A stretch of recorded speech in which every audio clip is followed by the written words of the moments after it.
it's deadly. The market and financial systems as we know it is diametrically opposed to development of peak efficiency in order to perpetuate profit in the established order. What is peak efficiency? The highest form of technical efficiency known at a time. Not the highest form of efficiency that is affordable, but the highest form of efficiency that is actually possible. The question has never been, do we have the money? The question has always been, do we have the resources and technical understandings to make it happen? That is all that has ever mattered. Now, given all of this, it's easy to see how the public today finds it difficult to assume that technology can provide abundance and peak efficiency. For there is very little in their day-to-day life that clearly illustrates this point. Everything around them reinforces the idea that scarcity in the world today is a natural problem. Why? Because the pursuit of profit by industry always inherently limits the quality of design for the sake of monetary preservation. If a company wants to be competitive in the marketplace, they must find a balance between quality and cost, invariably denying quality. It is impossible for a company to produce a product with peak efficiency by the very nature of the game. It would be too expensive to afford. This is one reason why there is so much unhealthy food and trash goods in our system. When you consider that the majority of people in society today are lower middle class and below, you realize that the corporations must reduce their production costs to meet the terms of the affordability of the dominant demographic of the culture. I live in Brooklyn, New York, in an area that's very, very poor. Within a 6-block radius of my apartment, there are 5 of these 99-cent stores. These are stores which sell products from the cheapest possible materials and lowest possible efficiency that could ever be manufactured. It's junk, stuff that should have never been created to begin with. Why is it there? Because the people can't afford anything else. Why can't they afford anything else? Because the market system also creates and perpetuates social stratification, and the poor must exist in order for the rich to exist.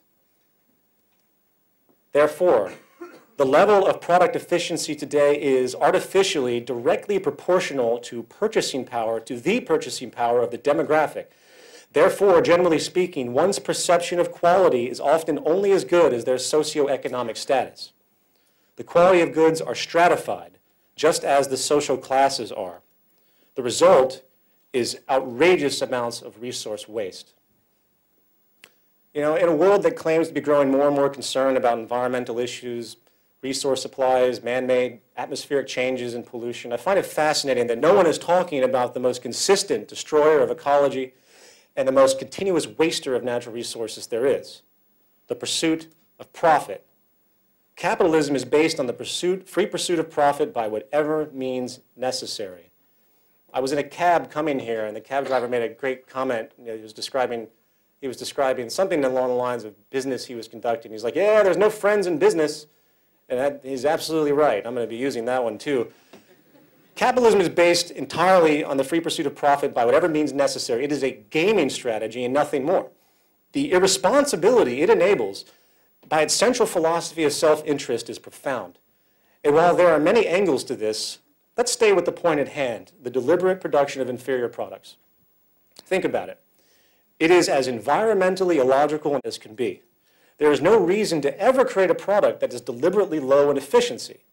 This simply means faster breakdown, faster obsolescence, more duplicate production, and many times more waste and pollution than would be required if the goal was to simply optimize products based on the most current technological awarenesses of the day.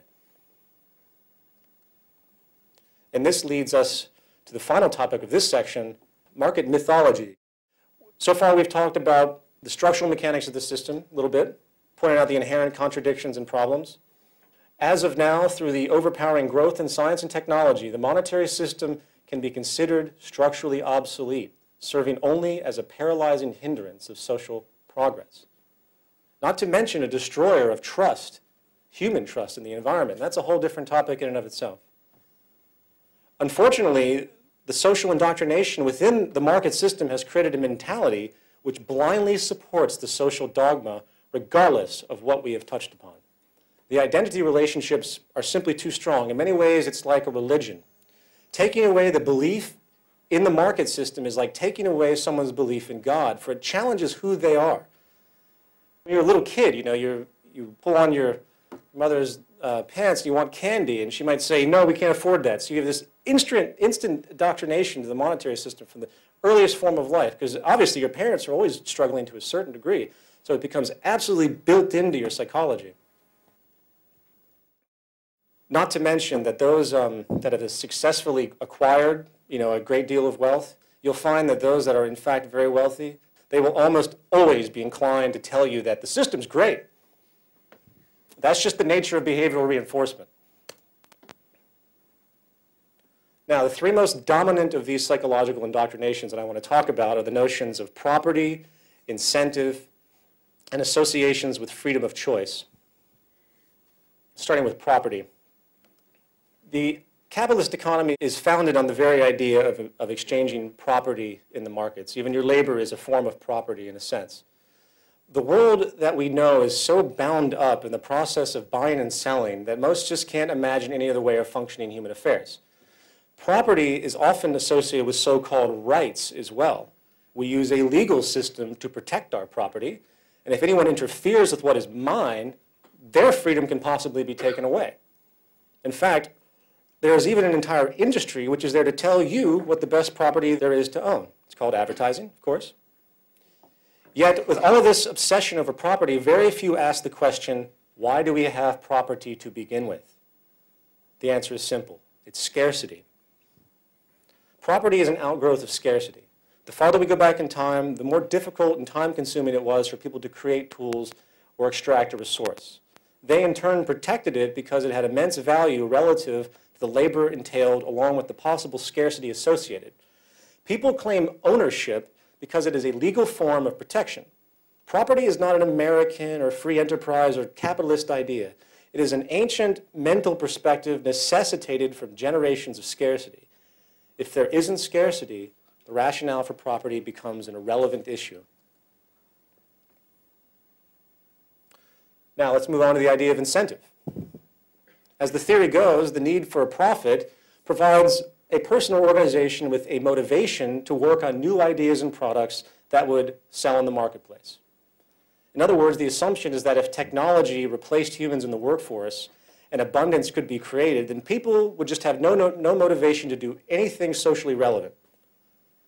No monetary incentive, no progress is the idea. There are two glaring issues with this assumption.